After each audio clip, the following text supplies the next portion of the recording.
So today I want to talk about why it's absolutely necessary to heal after your relationship has gone sour, especially if it was a toxic relationship. Now, I'm going to use myself as an example because I'm recently leaving a 7-year relationship. And before that, I was married for 5.5 years, almost 6 years.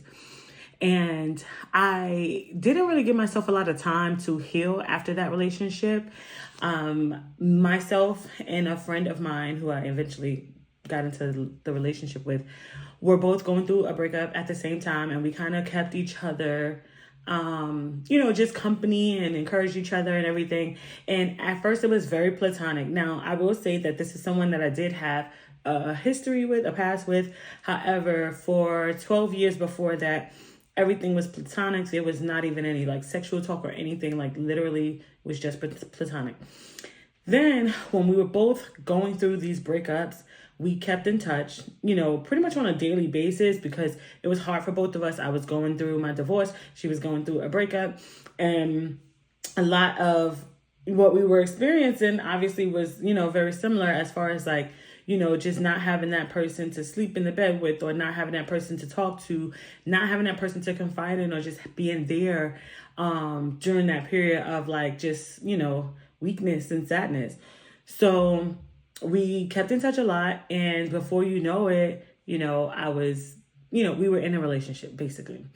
And I'll explain more later about how it happened. But either way, within a few months, it was probably only like 3 months after I separated from my husband and kicked him out, that I was actually in the relationship with her. It happened very fast and, very quickly. And part of the reason was because this was someone I knew for years. So it's not like we needed that time to get to know each other. This was someone that I was very comfortable with. And even though I did see certain red flags as far as how she treated people in her former relationship, I still thought that like having that conversation of like, listen, you're not going to treat me like that. I understand you treated them like that, but you're not going to do that to me. I thought that that would be enough to kind of set the grounds for what I was willing to accept. Now, when it comes down to it, I didn't see or realize the bigger picture that I was dealing with a narcissist. And it may not be like there are, I guess, different levels of narcissism. So I don't feel like I was dealing with the most extreme case of narcissism. I will say that. However, I was dealing with a narcissist, and I'll explain more why. But either way, I didn't see that from the beginning. Again, I saw certain red flags and things she did in her former relationship, but I thought that that was literally things that she was doing just because she could. And even when we had the conversation about like, listen, you're not going to do that to me, she was basically like, listen, I only did that to those people because I knew I could. And so I'm not going to, I'm not going to do that to you. I don't want to do that to you. You're my friend. I love you, blah, blah, blah. So of course I believed it. And those are things that I wanted to hear, and it made me feel comfortable and confident with moving forward. So now, fast forward 7 years later, we're separated. And a lot of those things did happen to me. And I just didn't have the strength to walk away sooner. And so what I realized I created was because I didn't give myself enough time to heal from my broken marriage and the toxicity that I dealt with in that marriage. A lot of that toxic energy followed me into this next space. And if I would have probably allowed myself time to heal and grow, and really evolve, honestly, because that's what we should allow these painful situations to do, to help us evolve. I didn't do that. And so because I didn't give myself that time for the evolution that was necessary, like absolutely necessary after my failed marriage, then I wound up back with a similar personality. And in some ways it was a little worse than what I experienced in my marriage. And it's weird because what I will say about it is that it was kind of like the best and the worst of things, if that makes sense. Like obviously with the love bombing and certain things like that, that felt like it was the best. And the love bombing didn't stop. Like I know with some narcissistic situations, the love bombing stops after, a certain amount of time. It never stopped. It was one of those situations, almost like when you hear of stories where someone's dating a rich person and, they do all these crazy things, but then they're always like showering the person with gifts and taking them on trips. And, it was kind of like one of those situations where, now I'm not saying she was rich, but I'm saying that, she did have money to kind of like make a lot of the things that she was doing feel better, because especially because she know that that's something that I wanted. I wanted someone who could shower me with gifts. Gifts was my love language for a while, because it was just something that I longed for even from childhood. I really didn't get gifts like that on my birthday. I didn't get much gifts for Christmas and things like that. So that was just something that I was missing and really longing, and she fulfilled it. And I will say, so much so that that's not even really something that I need anymore, because I realized that that was used, it was misused. And so now I realize, like, okay, like, what's important here, you know? Anyway, so throughout that relationship, I dealt with a lot of gaslighting, a lot of manipulation, a lot of twisting stories and making it seem like things weren't what they actually were, or basically just, again, gaslighting, manipulating my reality. There was some stonewalling on both sides, I will say. There were times, and not as far as like, I didn't necessarily know the term stonewalling, and I didn't necessarily mean to do it in a toxic way. But growing up, you know, my mom, when she would get upset with me, she would just stop talking to me. Even if it was for a week, she would just stop talking to me. And so that was just something that I picked up. Like, if I'm mad, then, you know, whatever. Like, again, my mom's not talking to me. She's mad. She's not going to cook. She's not going to do these things. Unfortunately, I picked up that, you know, toxic trait too. So anyways, certain things like that will happen in the relationship. There was a lot of, it was almost like, you know how like, so narcissists, they'll try to take away something from you or punish you.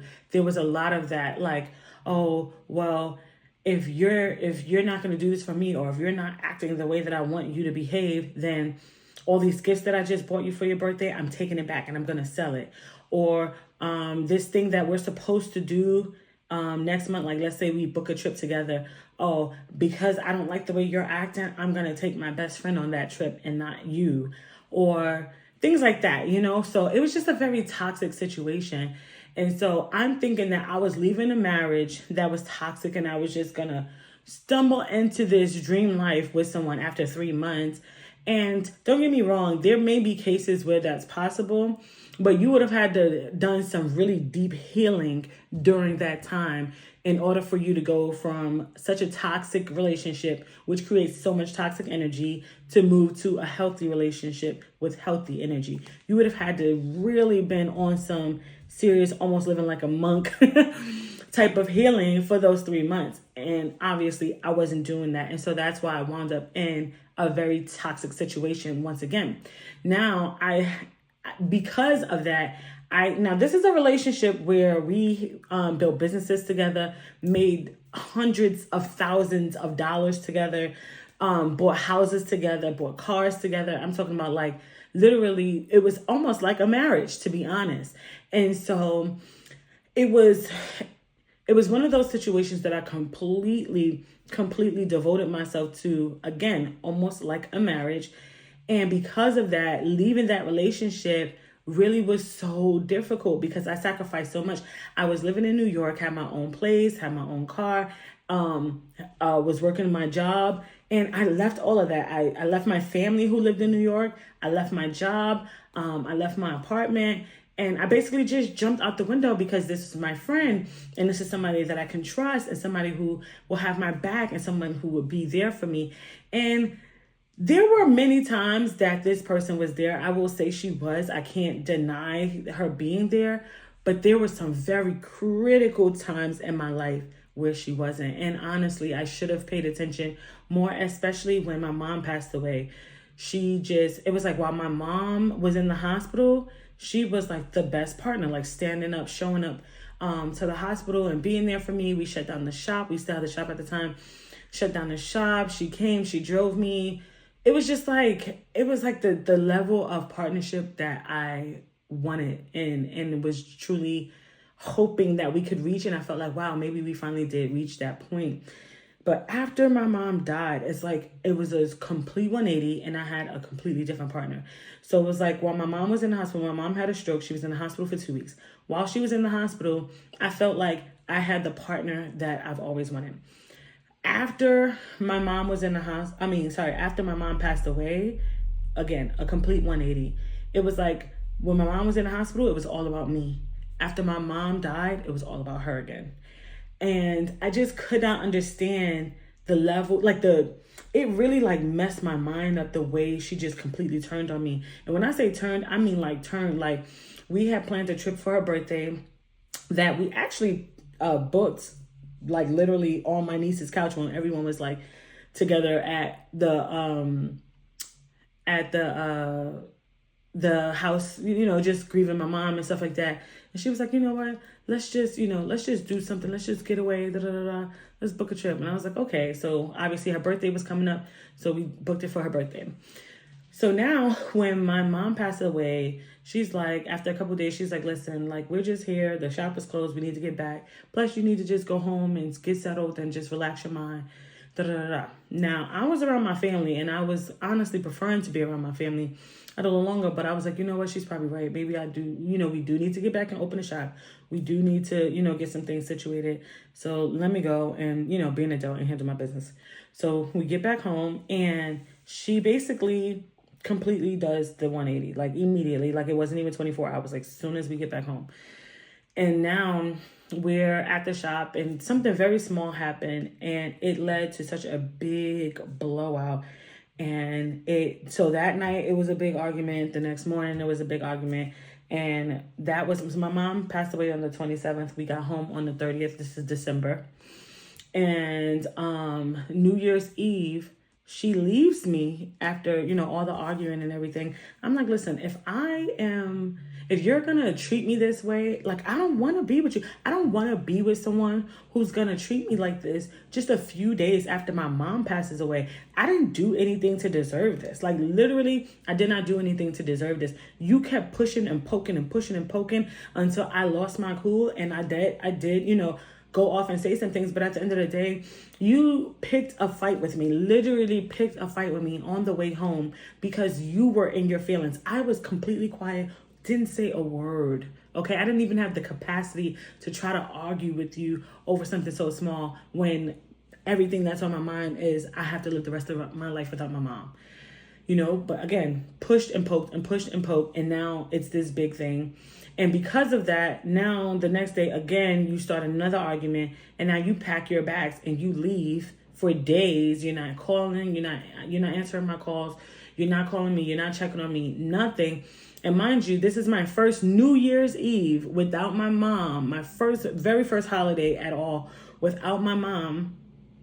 And you left me, you abandoned me. You brought me home to abandon me on New Year's Eve.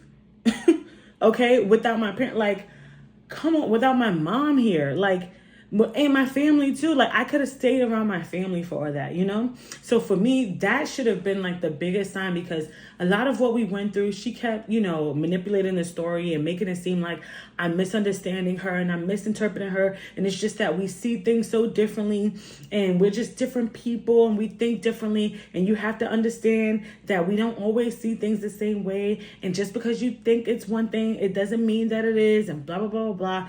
She was very good at basically manipulating the situation.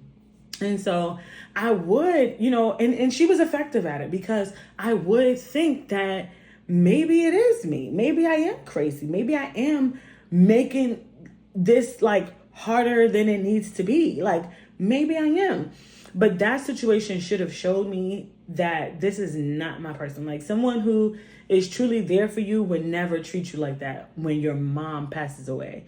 When you're dealing with a loss of a loved one in general, but especially when you lose the person who literally you do not know where you would be without them, So for me, that should have been, the sign. But anyways, all the gaslighting, all the manipulation, all that, and I kept on moving forward in the situation. And so many things happened even after that should have gave me my sign. But I still went and sold my house, bought a new house, moved forward. We thought that maybe if we get into a new location, a new place, start fresh, maybe things will be better. But if you go to a new location, a new place, get new jobs or new businesses, new cars, a new house, new everything, but still have the old mindset, you're going to bring that same toxic pattern into all these new and fresh places. And that's exactly what happened. And so obviously we didn't make it. And, even after months of like trying to figure out, okay, are we going to do this? Are we not? All these different things in another really big situation where I needed her to be there for me and she dropped the ball yet again. I finally had enough and I decided that I wanted to be done with that situation. And now I'm in my healing process and I've decided to go no contact, completely no contact, because I feel like this is my time to heal, my time to grow, my time to be this new person. And I can't let anyone or anything interfere with that. And so for it's been almost 2 months exactly, and then almost a month to the no contact point. And I just feel like there's just been a burden just lifted off of me, not having to deal with that situation anymore. Now, don't get me wrong. This is someone that I was so loyal to. I'm talking about for the last 7 years. This is the only person I've been with. This is the only person I've dealt with sexually. This is the only person, just the only person in my life. And so it is very, very weird not being with her. My birthday just passed. I spent the last 8 birthdays with her. So it's very weird not having, seen her or gotten a call or text or something for my birthday. It's a lot of adjusting. So I'm not going to tell you that the healing process is just smooth and easy, because it's not.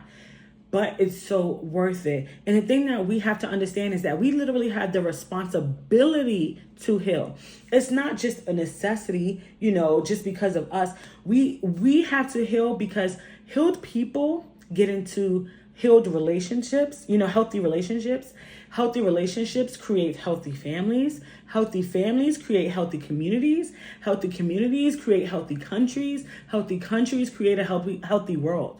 So it literally is a domino effect. Your healing literally can change the narrative for generations to come.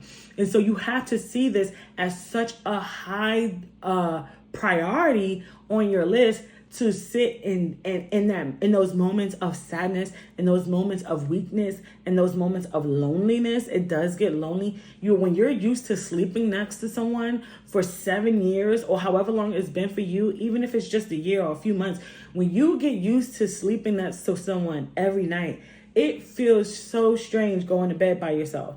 When you get used to having someone to call you, or you calling for any little situation or anything that happens, or share jokes with, or share memes with all day, you want to be able to still do those things. It takes some time to unlearn being with that person. It takes time. It takes time to heal. It takes time to grow. It takes time to realize that this is no longer the person that I call in an emergency. This is no longer the person that I can resort to when I need some advice. That takes time, but it's so worth it. And I can't put a time limit on anyone's, healing process. I can't even put a time limit on my own. I don't know how long it's going to take me to be fully healed. All I know is that I'm committed to doing the work, because I understand that it's absolutely necessary for the life that I want. For the type of life that I want, my healing is absolutely necessary. I want a family. I want a husband, and I want to be able to love him in the best way possible. And to be honest, I can admit, I look back, I have not been able to truly do that. I've loved hard. I've been loyal. I've done a lot of the things right, but I've done a lot of things wrong. And I think it's because I never learned how to be in a relationship. I never asked permission or asked for guidance from my mom or anyone who had a healthy relationship. Hey, how do I do this the right way? And so, of course, I didn't know what I was doing all this time. So now I'm taking this time to heal properly and to seek advice and to learn what it means to truly be in a healthy relationship, so that I don't have to keep getting into relationships that I have to tear down. I don't want to build a life with someone that I have to tear down anymore. I just don't. I'm so sick of that. And as much as I want to be with someone, if it came down to getting in another toxic relationship or getting in another relationship that I have to tear down, believe me, I would rather stay single. I would just rather stay single. It's not worth it to me, because it's such a huge sacrifice that you make sharing your life with someone, and the many sacrifices that come with that. I never knew that leaving Virginia would be some of my last times living in the same state. Leaving New York would be my last times living in the same state as my mom. I never thought that, I never thought that leaving would mean that, it would limit the time that I spent with my mom in her last years of life. Like, I just didn't think about those things, and I sacrificed so much of those last years and that time with my mom to be with someone who the relationship didn't even work out. So it wasn't worth it, and you got to think about those type of things when you're deciding to be in a relationship. Is it worth it with this person? Am I going to get the desired end result? Is the relationship going to look the way that I'm expecting it to look? Am I going to be able to be in a relationship that's going to stand the test of time, where someone's going to respect me, where someone's going to be there for me when I have a loss, or when someone's going to be there for me when I, if I lose my job or if I don't have income for a while? Are they going to treat me like they're equal? Are they still going to respect me? Or are they going to disrespect me? Or are they going to, start doing things that they know that I don't like, but because I'm not working, they're going to just do whatever they want, It's so important to really be able to understand what kind of person you're dealing with and whether or not they're going to be worth that sacrifice. Because believe me, you're going to make a lot of sacrifices and it needs to be worth it. So like I said, your healing is an absolute necessity. It's a requirement. You have to work on your healing. So take that time, because when you do find the person who is amazing and who is awesome and who deserves your love and whose love you deserve, you actually want to be able to handle it properly. You want to be able to make sure that you love on them the right way, because it's not just about you. You want to be able to make sure that you can meet their needs. And so that takes time and that takes healing.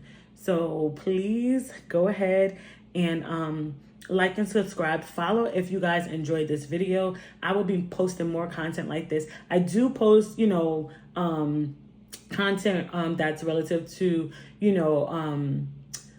why did it just slip my mind? Oh, manifestation, business, stuff like that. But I decided that I would also start talking more about real life situations that's happening to us, because, many of us sometimes we let the personal things get in the way of the business, or focusing on the right thoughts or the positive thoughts to be able to manifest the things that we want. And I do feel like that's something that I've struggled with this year. And so I just decided to get on here and share my thoughts and ideas on healing with you guys. And I really hope that it resonates. And again, if you like this video, go ahead and give it a like. Comment what your thoughts are, what parts resonated with you, and go ahead and share this with someone. If you know someone who's going through a breakup or in their healing process, go ahead and share this with them so that they know that, listen, you're on the right track. Keep on going. All right. Thanks, guys. Bye.